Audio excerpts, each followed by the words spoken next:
Halo Mas Bro, selamat datang kembali di channel Rustanto Auto Info. Di video kali ini saya akan membacakan 10 peringkat penjualan mobil terlaris khusus untuk electric vehicle atau kendaraan listrik. Ini sesuai dengan request kawan-kawan di channel ini ya. Karena kemarin video yang terkait membahas 20 mobil terlaris secara umum cukup bagus responnya, dan banyak juga yang request untuk dibahas khusus untuk kendaraan listrik. Baik, inilah 10 kendaraan listrik terlaris secara wholesale periode Januari 2025. Kita mulai dari peringkat 10 diisi oleh Neta V2 dengan wholesale sebanyak 57 unit. Neta V2 ini merupakan small hatchback. Ya, kalau dikompetitorkan dengan mobil konvensional Mas Bro ataupun mobil oto, ini sekelas seperti Suzuki Baleno, Honda City Hatchback, Toyota Yaris, dan lain-lain. Nah, di kesempatan kali ini saya masih belum memberikan naik turunnya peringkat seperti yang kita bahas di mobil konvensional Mas Bro ya. Karena kebetulan ini adalah konten pertama saya untuk mobil listrik, tapi di bulan depan kita akan kemas sama dengan mobil konvensional, yaitu setiap unit akan saya sajikan naik turun peringkat dan wholesale-nya, beserta nanti di akhir video akan saya sajikan unit-unit yang keluar dari peringkat 10 besar. Oke, kita lanjutkan. Ini masih dari peringkat 10. Jadi peringkat 10-nya ada 2 Mas Bro. Karena ini total wholesale-nya sama, jadi tidak saya beda-bedakan. Takutnya kalau saya keluarkan salah satu nanti ada yang protes. Jadi peringkat 10-nya ada 2, yaitu peringkat 10 yang kedua adalah Hyundai Ioniq 5 dengan total wholesale sama, yaitu 57 unit selama Januari 2025. Hyundai Ioniq 5 ini masuk di kelas medium SUV. Kalau medium SUV mobil konvensional tuh ada Fortuner, Pajero, X-Trail, CR-V dan kawan-kawannya. Jadi Hyundai Ioniq 5 ini menyasar pasar medium SUV. Oke, kita beralih ke peringkat 9. Diisi oleh Wuling Cloud EV dengan wholesale sebanyak 58 unit. Wuling Cloud EV merupakan kendaraan listrik yang menyasar kelas medium hatchback. Kalau untuk kendaraan konvensional tidak terlalu banyak untuk medium hatchback ini ya. Setahu saya ada beberapa unit yang masuk di kelas medium hatchback. Kalau untuk kendaraan konvensional tuh ada Mazda 3 hatchback, terus ada VW Golf dan kawan-kawannya. Pokoknya hatchback tapi dia yang agak gede sedikit Mas Bro. Oke, kita beralih ke peringkat 8. Diisi oleh MG4 EV dengan wholesale sebanyak 95 unit.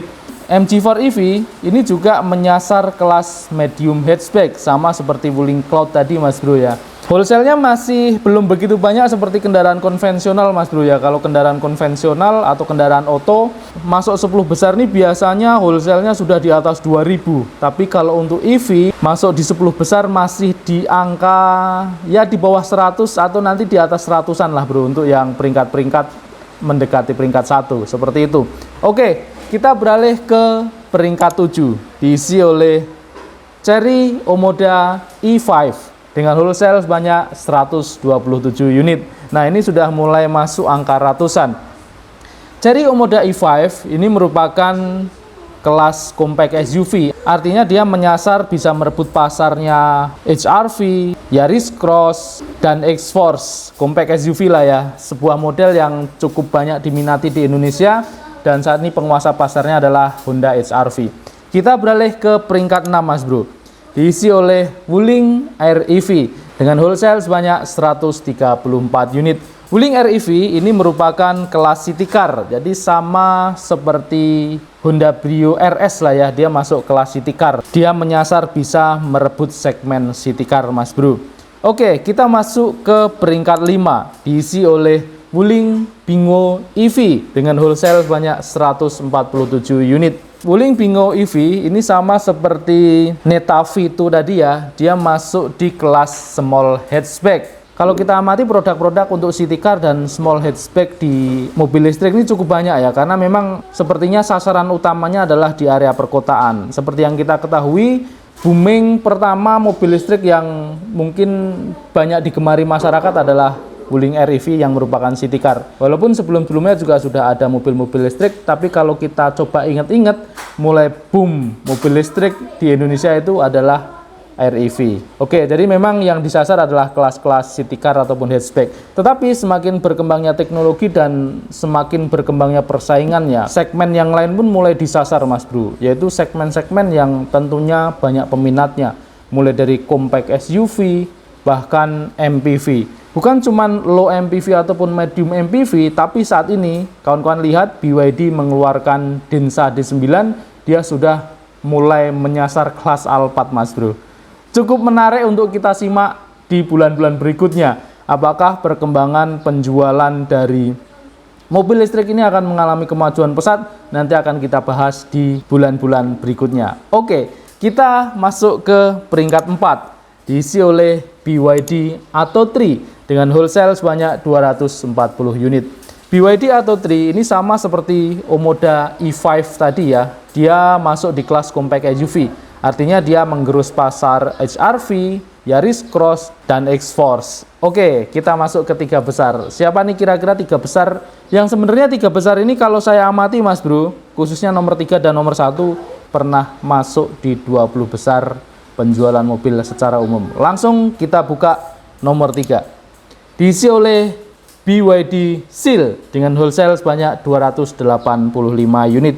BYD Seal ini masuk di kelas large sedan. Jadi kompetitornya seperti Camry dan kawan-kawan Mas Bro ya. Oke, kita masuk ke peringkat 2. Diisi oleh Chery J6 atau Chery J6 dengan wholesale sebanyak 423 unit. Chery J6 ini masuk di kelas compact SUV. Lagi-lagi compact SUV Mas Bro. Mengingat kelas compact SUV ini cukup ramai di Indonesia ya. Jadi banyak juga mobil listrik yang dia masuk di kolam compact SUV. Termasuk diantaranya adalah Chery J6. Dan di bulan ini Chery J6 masuk di peringkat 2 penjualan mobil listrik di Indonesia. Oke, luar biasa. Kita beri tepuk tangan untuk Chery, BYD, dan Wuling. Tiga-tiganya ada ya, Chery, BYD, Wuling, sama tadi Neta juga ada, MG juga ada. Luar biasa, semuanya ikut bersaing di segmen mobil listrik. Sekarang kita buka nih Bro, siapa kira-kira sang jawara untuk peringkat 1 mobil listrik? Ya, tentu saja sang jawaranya adalah segmen yang sangat ramai di mobil auto juga Mas Bro, yaitu segmen MPV. Oke, sang jawara adalah BYD M6 dengan wholesale sebanyak 581 unit. Bahkan BYD M6 ini di tahun 2024 lalu sempat 3 bulan berturut-turut masuk di penjualan mobil 20 besar secara umum Mas Bro ya. Sementara untuk segmennya BYD M6 ini dia masuk di kelas medium MPV. Kalau medium MPV ini berarti saingannya seperti Innova, Zenith, dan lain-lain. Yang bikin menarik, jadi kelasnya itu kelas Innova Zenith, Innova Reborn gitu kan, tapi harganya bisa mendekati Veloz. Luar biasa. Dan BYD M6 menjadi jawara di bulan Februari 2025. Oke, itu saja yang dapat saya sampaikan di kesempatan kali ini. Apa yang saya sampaikan berdasarkan data dari Gaikindo. Apabila ada kesalahan dan ataupun opini, sifatnya adalah opini diri saya pribadi, tidak bermaksud menjatuhkan atau mengunggulkan salah satu merek.